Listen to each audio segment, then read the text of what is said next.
আমরা সলভ করব 25 নম্বর ম্যাথটি। তো এখানে আমরা লিখব দেওয়া আছে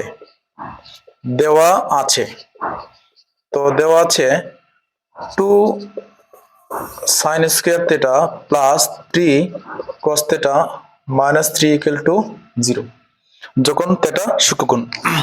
তো আমরা মনে রাখবো যখন তোমাকে প্রশ্ন করা হবে সমাধান করো, তখন সমাধান করতে হলে মনে রাখবা প্রত্যেকটা অনুপাতকে, অর্থাৎ সবাইকে হয় সাইনে নিতে হবে, না হয় সবাইকে কসে নিতে হবে, অর্থাৎ সবগুলা অনুপাতকে একই অনুপাতে রূপান্তর করতে হবে। যেহেতু এখানে সাইন আছে, হয় আমি এটাকে কসে নিব, না হয় কসকে আমি সাইনে নিব। এক কথায় সবগুলো অনুপাত একরকম হতে হবে। তাহলে আমরা লিখতে পারি 2 sin স্কয়ার থিটার একটা সূত্র আছে 1 minus cos square theta plus 3 cos theta minus 3 equal to 0। তো সূত্রটা হচ্ছে এরকম যে sin square theta plus cos square theta equal to 1। তাহলে আমার দরকার sin স্কয়ার থিটার মান। তাহলে sin square theta equal to হবে 1 minus cos স্কয়ার থিটা। এই যে sin স্কয়ার থিটার সূত্র হচ্ছে কি 1 minus cos স্কয়ার থিটা। তো এখন 2 দিয়ে 2টাকে গুণ করবে, 2 দিয়ে 1 কে গুণ করলে হয় 2, আর 2 দিয়ে cos স্কয়ার থিটাকে গুণ করলে হয় 2 cos square theta plus 3 cos theta minus 3 equal to 0। Minus 2 cos square theta plus 3 cos theta minus 3 থেকে প্লাস 2 গেলে থাকে আমাদের মাইনাস 1 ইকুয়াল টু 0। এখন আমরা মাইনাস 1 দ্বারা সবাইকে গুণ করব। তাহলে মাইনাস 1 দ্বারা যদি সবাইকে গুণ করি তাহলে চিহ্নগুলোর পরিবর্তন হবে। এটা হয়ে যাবে 2 cos স্কয়ার থিটা প্লাসটা হয়ে যাবে মাইনাস 3 cos থিটা মাইনাসটা হয়ে যাবে প্লাস 1 ইকুয়াল টু 0। মনে রাখবা মাইনাস 1 দ্বারা গুণ করে, তো আমরা যখন মাইনাস 1 দ্বারা যখন গুণ করব তখন সবগুলো চিহ্ন চেঞ্জ হয়ে যাবে। এখন আমরা করব উৎপাদকে বিশ্লেষণ। এই যে 2 একে 2 গুণ করলে 2 আর যোগ করলে হবে মাইনাস 3। তো এটা হচ্ছে এরকম 2 cos square theta minus 2 cos theta minus cos theta plus 1 equal to 0। দুইটা cos থিটা আর একটা cos থিটা যদি আমরা যোগ করি হয়ে যাবে মাইনাস 3 cos থিটা, আর যদি আমরা গুণ করি তাহলে হয়ে যাবে 2 একে, এই যে cos থিটার সহগ কিন্তু এখানে 1 আছে আর এখানে cos থিটার সহগ আছে 2, তাহলে 2 একে 2। তো এই যে 2 আর cos থিটা গুণ হলে হবে cos স্কয়ার থিটা। এটা এক কথায় উৎপাদকে বিশ্লেষণ করা হয়েছে। তো উৎপাদকে বিশ্লেষণ অবশ্যই তোমাদের বোঝার কথা। তো আমি আবার বলে দিচ্ছি যে গুণ করলে 2 আর যোগ করলে মাইনাস 3। দুইটা cos থিটা একটা cos থিটা যোগ করলে হবে মাইনাস 3টা cos থিটা আর গুণ করলে হবে 2 একে 2। এখন আমরা এখান থেকে 2 cos থিটা কমন নিব। 2 cos থিটা যদি আমরা কমন নেই তাহলে এখানে থাকবে cos থিটা মাইনাস 1 আর এখান থেকে মাইনাস 1 কমন নিলে থাকবে cos theta minus 1 equal to 0। তো এখন cos থিটা মাইনাস 1 হচ্ছে আমাদের কমন, এটা হচ্ছে কমন, আর 2 cos theta minus 1 equal to 0 এটা হচ্ছে আমাদের আনকমন। এখন লিখব আমরা হয়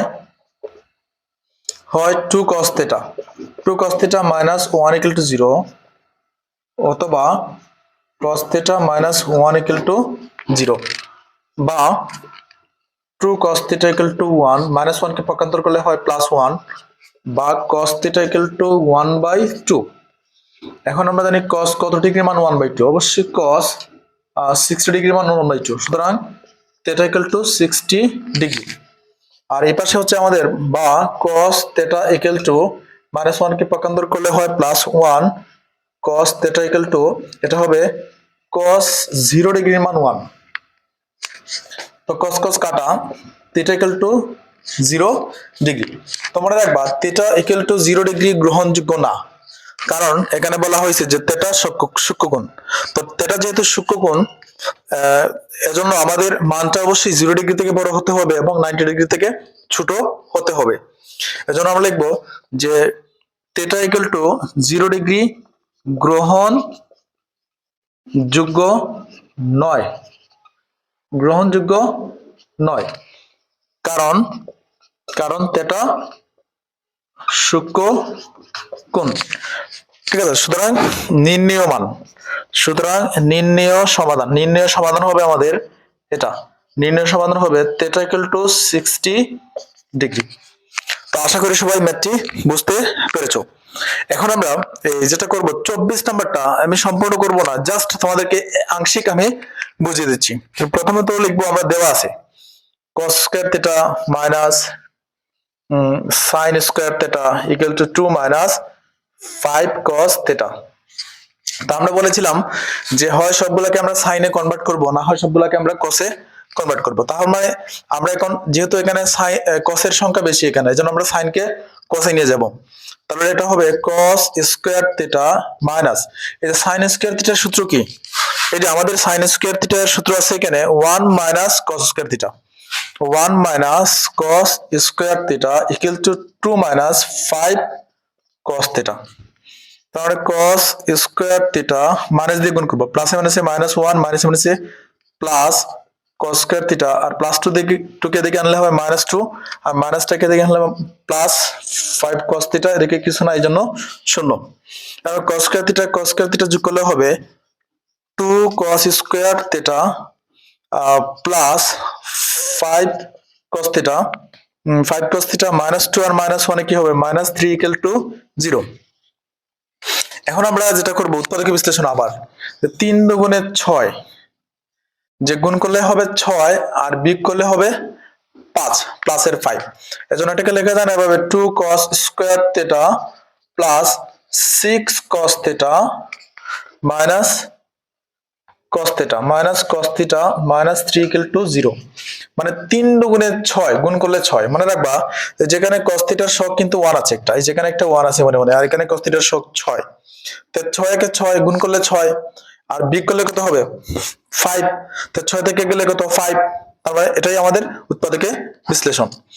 এখন আমরা এখান থেকে 2 cos থিটা কমন নিব, 2 cos থিটা যদি আমরা কমন নেই, কারণ যেহেতু স্কয়ার আছে আরেকটা cos থিটা রয়ে গেল, আর এখানে 2 cos থিটা কমন নিলে থাকবে শুধু 3 থাকবে, যে 3 দুগুণে 6 cos থিটা -1 যদি আমরা এখান থেকে কমন নেই, এখানে যা আছে এখানে তা থাকবে, cos theta plus 3 equal to 0, এই যে প্লাসে মাইনাসে মাইনাস, cos থিটা প্লাস 3 হচ্ছে কমন, আর 2 cos থিটা -1 হচ্ছে আনকমন, 2 cos থিটা -1 হচ্ছে আনকমন, আর cos থিটা প্লাস 3 হচ্ছে আমাদের কমন ইকুয়াল টু 0।